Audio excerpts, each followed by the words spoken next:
ودولة الصومالية waxaan kaloo la socdaa horta madaxa guud ee inta ganacsiga waxaan leeyahay mar labaad soo dhawaada magaalada Hannover way doorteen meel fog bay ka yimaadeen waxayna doorteen inay magaaladan yimaadaan waxaan ka rabnaa warbixin waxay yimaadeen Jarmalka sababaha Jarmalka yimaadeen intooda iyaga ayna siinayaan waxa weeye marka mar labaad waa soo dhawaynaa waxaan ku soo dhawaynaynaa Hannover Hannover baan nahay magaalada Hannover waxa weeye marka وانا مع سيدي هذه أربعة نجمة علمية كسوق الكل. السلام عليكم.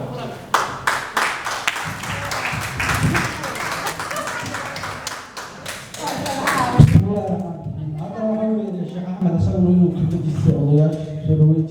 إلى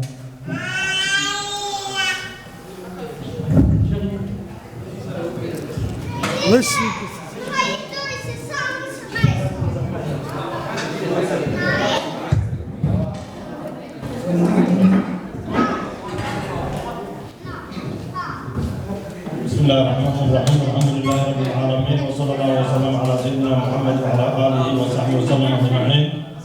حفلة بالله كرم قرنيو فرناكي لكن انه هذه ما قال ما لك هذا بس انا قال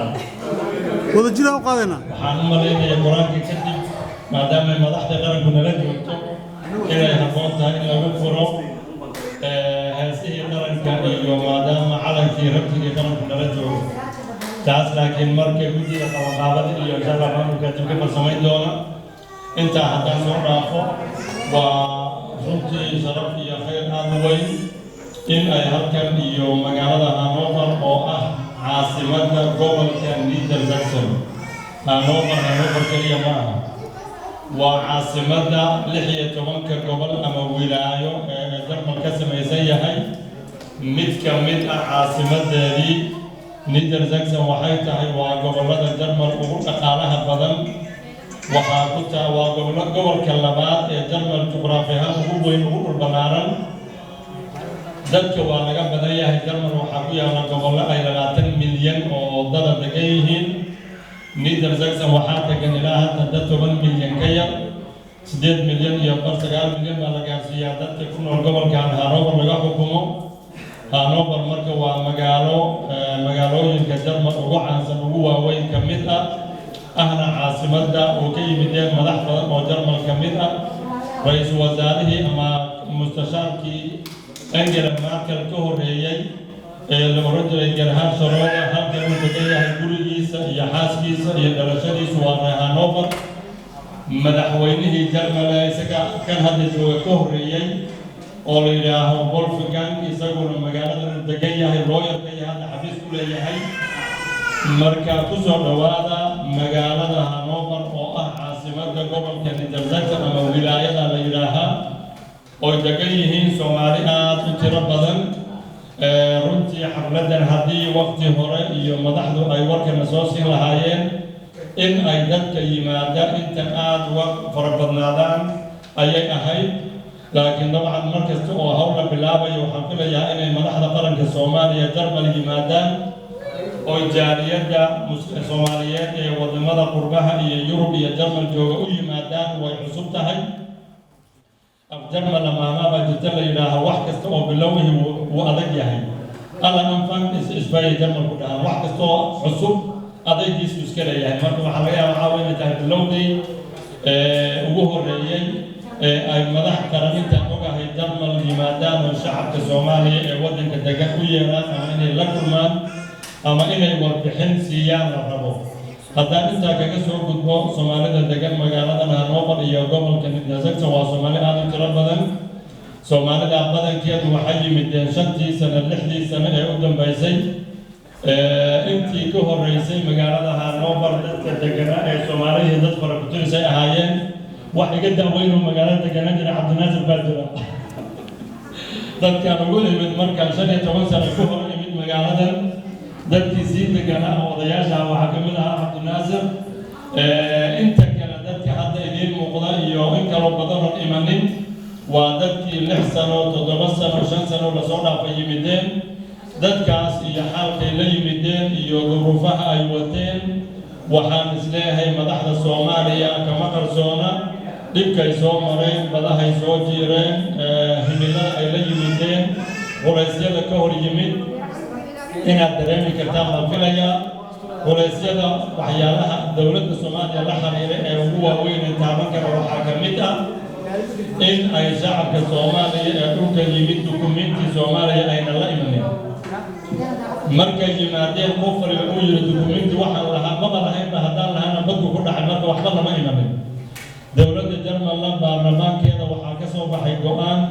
2016 la yidhaahaa qof kasta oo Jarmal dukumiinti raba inuu qaato ama ha noqoto baasaboor ama dhalasho ama waxay dooni waa in horta la og yahay oo la caddeeyo meeshuu ka yimid iyo meeshuu ku dhashay qof nakira ah oo la garanaynin meeshuu ka yimid oo dukumiinti dhab ah haysanin wax dukumiinti ah oo Jarmal oo rasmi ah lama siinayo arrintaasi dadka Soomaaliya oo iyaguna dhammaantood dukumiinti la'aan ka imanaya dib weyn bay ku haysay dhowaan nasiib wanaag safaaradda Soomaaliya ee Berlin way shaqaysay 2 sano ka hor meelaha waxay bilowday in ay dadka siiso dukumiinti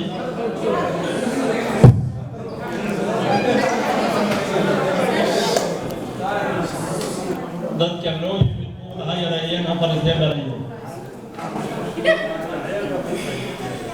marka safaaraddii Soomaaliya ee Berlin way shaqaysay waxay samaysay dukumiinti ay dadka ugu cadaynayso qofkan inuu Soomaali yahay dukumiintigaas Soomaali badan baa qaadatay Soomaali badan oo dhib oo dukumiintigii Jarmal loo diidanaa baa ku qaatay oo ka fujiyey adeeg fiican buu noqday dabcan lacag bay ka bixinayeen lacag baa laga bixiyaa ilaa hadda laakiin dukumiinti wuxuu noqday dadka Soomaaliyeed oo u baahan oo baasaboor Jarmal iyo dukumiinti Jarmal codsanayay caddeeyay inay Soomaali yihiin marka sidaa lagu siiyay dukumiintigii Jarmal dhowaan muddo gaaban hadda 2 bilood ka hor ana safaaraddii way sii horumartay qunsuliyadii safaaradda Soomaaliya xoog bay u shaqaysay waxay keentay baasaboorkii Soomaaliya waaga hore Yurub dhan baasaboorka Soomaaliya waxaa laga bixin jiray keliya safaaradda ku taala Brussels ee caasimadda Yurub Belgium hadda nasiib wanaag Jarmal waxay noqotay safaaradda labaad ee Yurub ku taala ee baasaboorka Soomaaliya bixisa hadda waa waraan u sheegayo dhammaan dadka Soomaaliyeed ee aan baasaboor Soomaaliya haysanin dadka Soomaaliyeed qaar badan waxaa ka dhaadhacsanayd mala awaaq been ah oo waxba ka jirin oo oranaysa haddaan baasaboor Soomaaliya la imaado waddanka laga bixinayaa waa la celinayaa taasi waa bug waa been waa mala awaaq innagu aan iska dhaadhacnay waxba kama jiro tusaalaha ugu xoog badan dadka inaga badan ee Suuriyaanka la yidhaaha ee Jarmal aad u yimid qofku markuu isdhiibayaba baasaboorkiisii iyo taysaradii waddankiisu dhiibanaya waa ka baasaboorkii aan Suuriyaanka ku ahaa lamana celiyo fiisa inaga fiican baa la siiyaa markiiba loo saara baasaboorkiisa qofku marka inuu waddankiisii uu ka yimid baasaboor iyo dukumiinti ka haysto isagay sharaf u tahay ceeb iyo dhib ay u keeni karta ma jiro qofka in Jarmal laga celiyo waxay iman kartaa markay maxkamad Jarmal ay go'aan soo saarto oo tiraahdo qofkaasi xuquuqdii Jarmal lagu dooni lahaa ma la imanin qofkaas dacwadiisii qaxootinimo ee u samaysay waa dacwo qaldan oo been ah oo riwaayad sax ahayd sidaa darteed maxkamaddii Jarmal way diiday markaa qofkaas waa la celin ama baasaboor ha haysto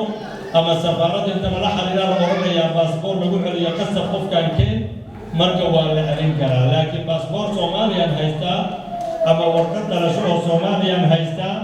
qof laguma celiyo wax ceeb iyo dhib u keenina ma aha intaa kadib hadda warkana badiya ma rabo waxaan taas uga warbixin kooban oo ku saabsan ummadda Soomaaliyeed ee waddanka Jarmal degan inta haddaan ku daro waddanka dad aad u badan oo Soomaali ah ayaa yimid sanadihii la soo dhaafay sheegay magaalooyinka iyo gobollada dhan ee Jarmal bayna ku daadsameen Jarmalna waa waddan aad u weyn juqraafi ahaan laakiin Jarmal oo aad u weyn juqraafi ahaan oo 1,000 kilomitir oo ballaca iyo 800 oo saasa ka samaysan intee buu leeyahay haddaan ku fiirno Soomaaliya Jarmal oo intaa leeg ay ku nooshahay 85 milyan oo wadamada adduunka ugu lacag badan ugu dhaqaale iyo wax soo saarka badan juqraafi ahaan wuxuu la egyahay soomaaliya saddex loo qaybiya hal meel soomaaliya jamhuuriyaddi waayaa ugu saddexdii kale kuma jiraan jabuuti kuma jirto NFD kuma jirto jamhuuriyaddii soomaaliya labadii midowday juqraafigooda markii saa loo dhigo dheer oo toddobada ahaa jarmal saddex jeer baan ku soo jibaarmayna marka balu fiirsada soomaaliya waa 10 milyan iyo 15 milyan bagaasi baahi iyo badda ku dhimasho iyo cudurro iyo abaaraha dhammaynaya jarmal oo jamhuuriyaddii soomaaliya saddex meel hal meel alle egna oo 85 milyan ku nooshahay dhereg iyo barwaaqo iyo lacag iyo wax soo saar bay halkaa adduunka ka joogaan marka waxaad ogaataa musiibadu ma aha dhul la'aan musiibadu waa caqli xumo ee dhul la'aan nama hayso haddaan dhul la isku dilayo qabiilaha soomaaliya iyo reeraha soomaaliya dhul isku dilayaan inta ay soomaaliya tahay oo 10 jeer oo kale la jibaaray soomaaliya ayaa dhargin lahayd oo ka badan marka madaxda qaranka waxaan leeyahay iyaga ku soo dhawaada Jarmal ku soo dhawaada Hanover ku soo dhawaada Niedersachsen waxaan leedinka sugayaa ma fili barbaragii xaflad soo qabaqaabaya iga dambayn doona warbixin ku saabsan wadankii Soomaaliya iyo dawladda aad matashaan ee nabad iyo nolol oo waqtigeedii sii dhammaanayo halkay u socotaa halkay Soomaaliya soo gaarsiisay halkaysa ka soo dhaqaajisay taa haddaan caawa ka faa'iidaysanin waxaan fili kulankeenu wuxuu dhamanayaa bilaash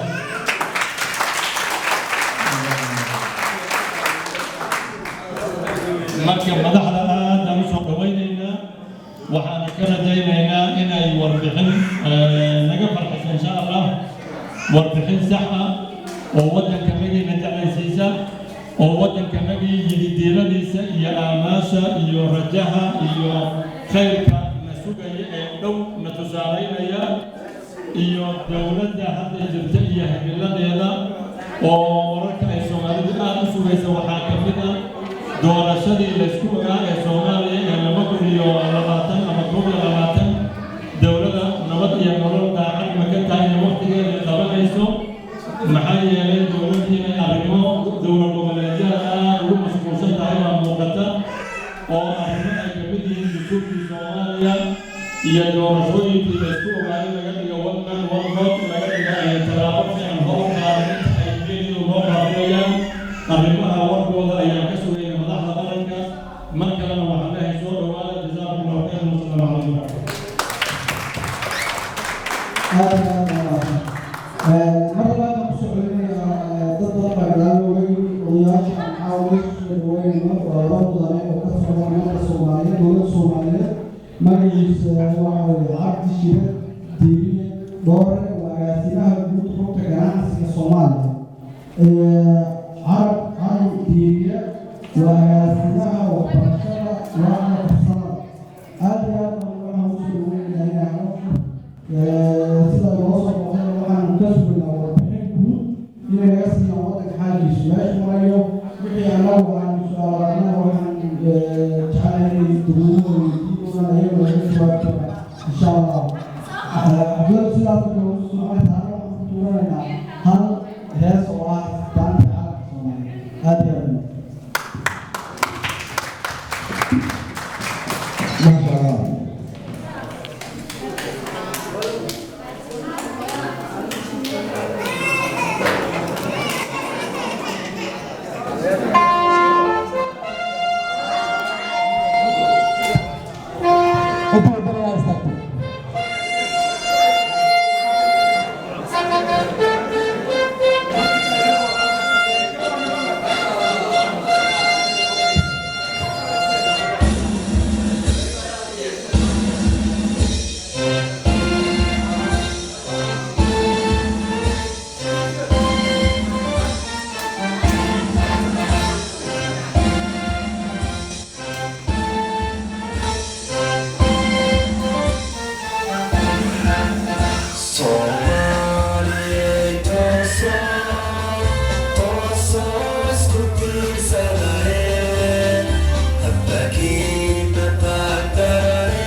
ودنيال مثل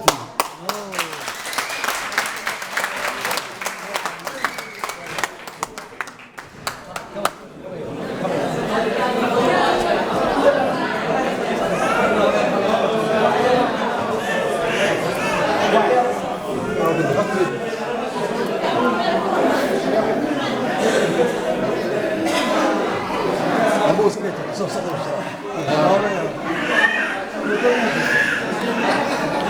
هذا اللي قالوا فوق البروف والله كليه في لبنان ما كنت قناتها عكسك انا ما ذكر انا ظهر لنا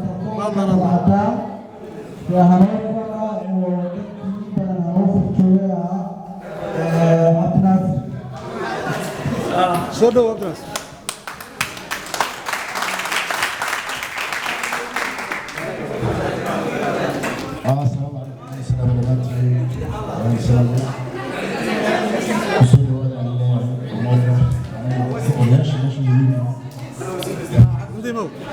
Motivo.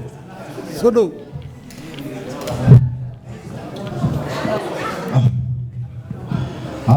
الشيء عمل هذا كل شيء وياش مش بيقول ده حمله البريه عندنا سنه اللي هو حمله وصول هانوفر ويلكم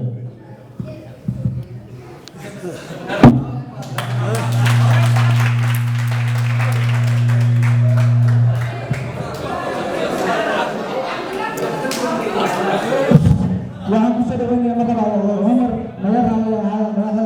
dowladda ka socota hadii oo farta laga ka jirto waxaan ku soo dhaweeyay